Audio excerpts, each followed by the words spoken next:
Om Sri Sai Ram. Prema Vahini, Chapter 33. Divine personalities predominate in Bharat. If we examine history since its very beginnings, we can know in detail what great personages were born and in which sections of the Bharatiyas, Indians, they were born in. Incarnations, divine personalities, enlightened persons, Jivan Muktas, like Rama, Krishna, Balarama, Janaka and Parikshit, and yogis on the royal path, Raja Yogis, like Vishwamitra arose among the protectors, Kshatriyas, highest sages, Brahma Rishis, great Pandits, scriptural scholars and Vedic sages, Rishis, originated in the Brahmin caste. Laborers, Shudras, predominate in the epical books like Bharata and Bhagavata. Among the great devotees of the Lord, members of the lower caste form a large number. To attain holiness without being affected by the world and to reach the highest Lord, Paramatma, each one's spiritual discipline, sadhana, is important.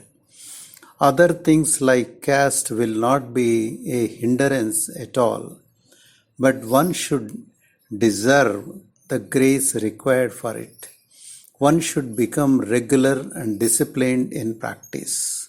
Such holy Bharatiyas, Indians, however, now bring endless disgrace on the eternal Vedic religion by neglecting the principles of life of the above mentioned great personages, by not studying them and following their instructions, by modifying their way of life to suit the changing times. And as the sayings goes, the hour of the ruin brings wicked thoughts by becoming slaves to name and fame and the craving for power and position and the anxiety to promote the well-being of their wives and children through selfish means.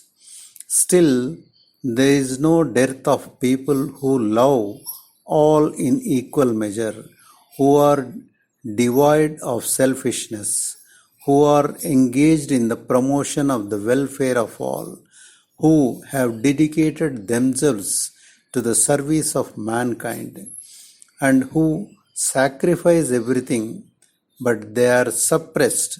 They are not appreciated or placed in positions of high authority for fear they will then be no place for the wicked, the crooked, and the unjust.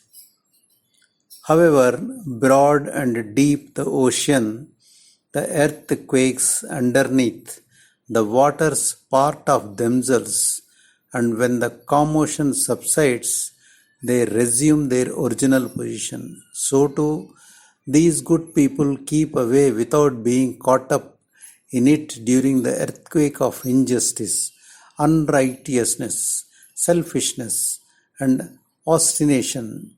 And as soon as the hullabulla subsides, they re-enter the world. Evanescent authority and the self-glorification cannot be permanent. To grow is only to decay, it is said.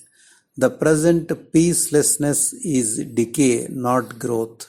For example, consider some Bharatiyas, Indians, who from the beginning grew up in righteous ways with pure feelings, with self-control and reverence for the good name, who were fed on the breast milk of the Vedas, scriptures, Shastras and Upanishads, who welcomed and honored races driven out of their own country and vouchsafed to them love in equal measure.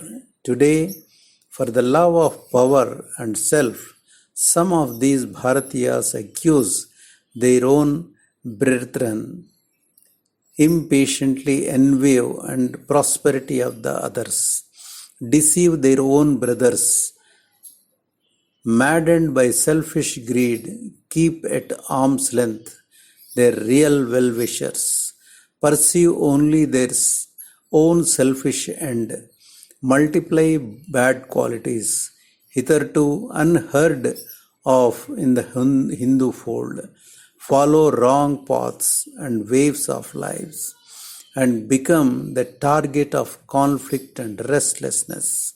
All this because of the absence of fear of sin, fear of God, discipline, reverence, and faith. The fall is indeed incredible. Jai Sai Ram.